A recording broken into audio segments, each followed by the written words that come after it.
अस्सलाम वालेकुम my YouTube family, कैसे हैं आप सब लोग। उम्मीद करती हूँ सब ठीक ठाक खुशहाल और सेहतमंद होंगे।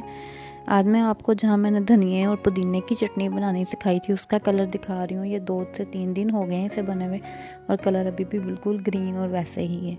वहीं मैं आपको आज एक इमली की खट्टी मीठी चटनी बनानी सिखाऊंगी। बहुत ही आसान और बहुत ही मज़ेदार, रमज़ान के दस्तरखान की शान बढ़ा देगा ये इंशाल्लाह, और आप लोगों को बहुत पसंद आएगी। बहुत ही आसान सी रेसिपी है। सबसे पहले मैंने क्या किया, मैंने आधा किलो इमली ली थी जिसे मैंने रात में भिगो दिया था।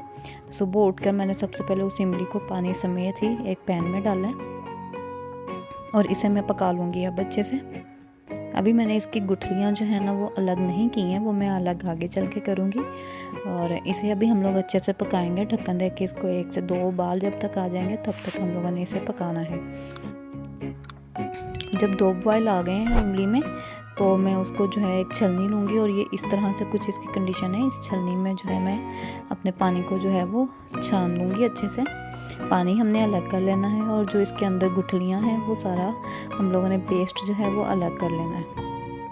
इस पेस्ट को जो है मैं एक दफ़ा में मसल के तो फिर दोबारा से इसको पकाऊंगी ताकि इसके ऊपर से जो गुठलियों के ऊपर जो स्किन होती है ना इमली की वो अच्छे से उतर जाए। उस स्किन से ही हमने इसको गाढ़ा पेस्ट बनाना है इमली की चटनी की जैसा।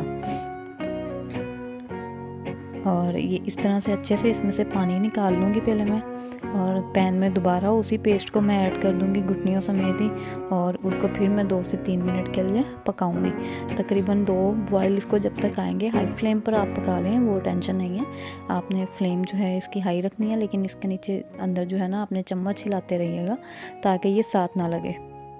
और इस तरह से इसका पानी बिल्कुल कम सा, थोड़ा सा पानी मैंने डाला है, तकरीबन 2 से 3 घूंटी पानी के ऐड किए हैं। और अब मैं इस पानी के साथ ही पैन को में जो है इमली की गुठलियों को दोबारा से पकाऊंगी। एक दफ़ा फिर पका के जो हमने पानी पहले निकाला था उसी में ही हम इसको दोबारा छान लेंगे।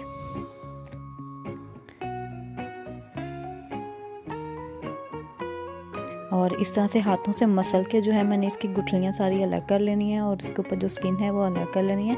जितनी स्किन उतर सकती हो वो उतार के इसके ऊपर से वो मैंने पेस्ट पानी के अंदर ऐड कर दिया है। अब इस पानी को जो है मैं अलग एक पैन में डालकर पकाना शुरू करूँगी। इसमें मैं अब बाकी के इंग्रेडिएंट्स भी ऐड करूँगी। सबसे पहले मैंने आधा किलो इमली थी तो इसमें 1 कप जो है वो गुड़ का लिया है मैंने।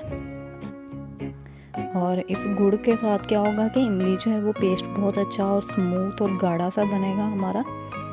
और अब हम इसको पकाते रहेंगे तब तक के जब तक इसकी कंसिस्टेंसी अच्छी खासी ठीक ना हो जाए। साथ साथ मैं बाकी मसाले भी ऐड करती जाऊंगी। 1/2 टीस्पून मैंने इसमें सॉल्ट ऐड किया है। 1/2 टीस्पून ही इसमें मैंने ज़ीरा ऐड किया है। साबुत ज़ीरा मैं ऐड कर रही हूँ, आप चाहे तो ना ऐड करें या स्किप कर दें। थोड़ी सी मैंने इसमें कुटी हुई मिर्च, लाल मिर्च जो होती है ना, दड़ा मिर्च जिसको हम बोलते हैं, वो मैंने इसमें ऐड की है। और इन सब चीज़ों को मैं अच्छे से मिक्स करके पकाना शुरू कर दूंगी जब तक कि इसमें बॉयल अच्छे खासे ना आ जाए। तकरीबन इसको 10 मिनट के लिए हम लोगों ने पकाना है। और इसको जब बॉयल आता रहेगा तब तक हमने इसमें चम्मच नहीं छोड़ना है ताकि ये उबले ना ज़्यादा और ज़्यादा साथ भी ना लगे। जब इसकी कंसिस्टेंसी कुछ इस तरह से हो जाएगी, ये देखिए अब आधी से भी आधी इमली की जो कंसिस्टेंसी है पानी की वो रह गई है हमारी। और हम लोग इसको अच्छे से पकाएंगे। अभी इसको मज़ीद हमने ठीक करना है। जब ये अच्छा सा ठीक पेस्ट सा बन जाए तो हमने इसे एक अलग पैन में निकाल कर, बर्तन में किसी में भी आप निकाल के इसे ठंडा कर लें। ठंडा करने के बाद मैंने इसे एक ग्राइंडर की डिब्बी जो होती है उसमें डाला है। अगर आपके पास जग हो तो आप जग में डाल दें इसे। इसमें थोड़ी सी पहले मैं ऐड करूँगी, थोड़ी सी ऐड करने के बाद जो है ना हम लोग इसको ग्राइंड कर लेंगे। सारी एकदम से इकट्ठी आप ग्राइंड ना कीजिएगा। इसमें हाफ़ मैं एक बार में ऐड कर रही हूँ, हाफ़ मैंने सेकंड टाइम में ऐड करके इसका पेस्ट बनाऊँगी। तकरीबन 1 से 2 मिनट हम लोगों ने इसको इस तरह से ग्राइंड करना है।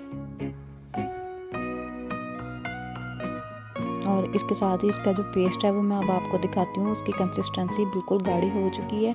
और ये चटनी जो है इसको आप तकरीबन 1 महीने तक स्टोर कर सकते हैं फ्रिज में, अगर आप अपने जार में जो है वो साफ़ चम्मच इस्तेमाल करें जब भी निकालें, और जार को अच्छे से बंद करके फ्रिज में रखिएगा।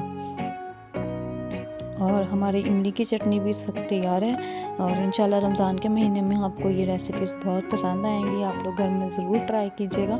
मेरी वीडियो को लाइक और शेयर भी कीजिएगा और दुआओं में याद रखिएगा। अल्लाह हाफ़िज़।